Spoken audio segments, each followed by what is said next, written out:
The answers to all the questions and problems that we have in here and in here can be found out here. And I think the best way to get out here frequently enough for the experience to make a difference for you is to run.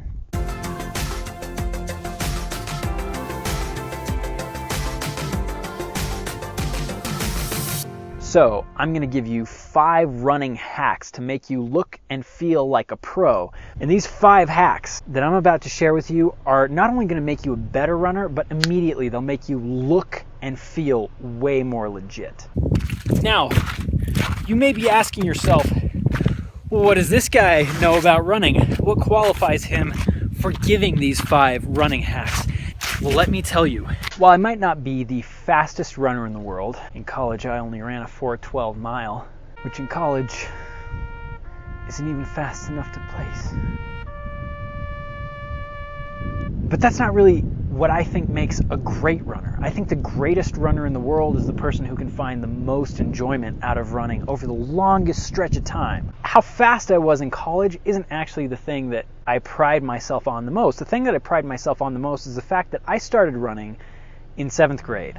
I was like 13 years old. Now I'm 28, which means I've been running consistently for a decade and a half. A decade and a half of running. I haven't missed that many days over that period of time. Most of the time it's been consistent every single week. Most weeks have been 5 days minimum. Now that I'm out of college and starting to relax a little bit, I'm not running as many miles, but I still get out pretty much every day. So I know a thing or two about running. So why don't we get to it? Hack number 1, don't heel strike. What is heel striking? Well, it's landing with your heel first. It's this garbage.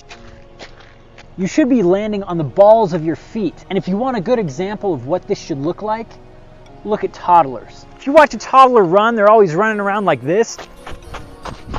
And while that may look like the running of a retarded monkey, am I allowed to say retarded on YouTube? Is the word retarded still offensive? Crap. I've said retarded like three times now. Anyway, while toddlers running around like little monkeys might look really weird, if you look at how their feet are landing, toddlers run best when they're barefoot, and they're landing on the front of their foot, the ball of the foot, not on the heel. Every time you land on your heel, it's doing 2 things. First, it's slowing you down. Every time that heel hits, it is removing momentum from the last movement that you initiated. And second, it's sending a whole lot of shock through your body, so your joints are going to have a hard time. People love to say things like, running's super bad on your joints, brah. But the truth is, if you're running wrong, it can do damage to your joints. So if you want to run more efficiently, land on the forefront of your foot. And if you want to see what this translates into, take a look at my shoes and where these things are worn down the most. It's right here. I'll show you on an older pair of my shoes, but I don't have like a super worn down heel. Like, I have a little bit right here, but a lot of people have this entire section of their heel shaved off. And that's not what you want. Oh man, it's getting cold. This is like perfect running weather if I was actually running, but right now I'm just giving running hacks. Hack number 2. What was hack number 2? Hack number 2 is that you want to use your entire body as a pendulum. Now I know this might sound confusing, but it's actually not. Like if you watch a really good runner versus a runner that isn't so into running, you can tell that people that aren't into running do more of like a jog type thing.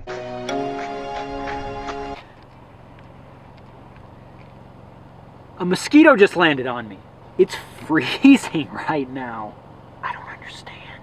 But really what you want to do is you want one motion to lead into the next one. And it might feel at the beginning like you're burning a little bit more energy doing that, but you really want one continuous rhythm. You don't want your legs driving all the work. A lot of people just run with their legs and then they keep their arms up here. Don't do that. You look stupid. Instead, you just kind of want your entire body to work together. One movement driving the next. Your arms driving your legs. So you really want your hands to be swinging right across your hip bones. This is where it's at. Which brings me to running hack number 3. Eliminate all your lateral and vertical movement. There's a lot of guys out there running around getting a ton of vertical miles, and that's not cool. What do I mean by vertical miles? You've seen these people on the road.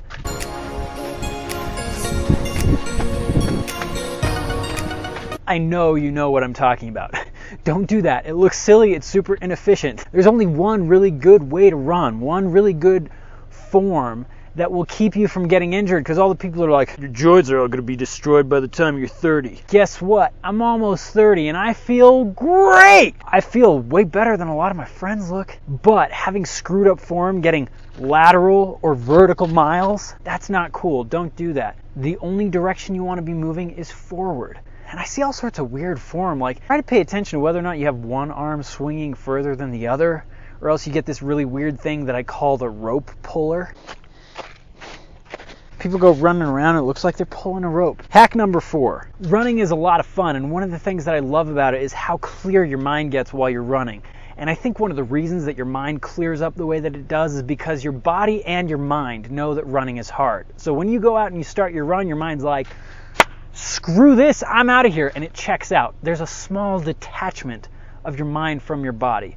Now this only comes after you've been running for a long time, because like you condition your body and your mind to go into this disconnective state. But that disconnective state comes from hack number 4, which is that running should be hard, but you shouldn't kill yourself. But it should be uncomfortable.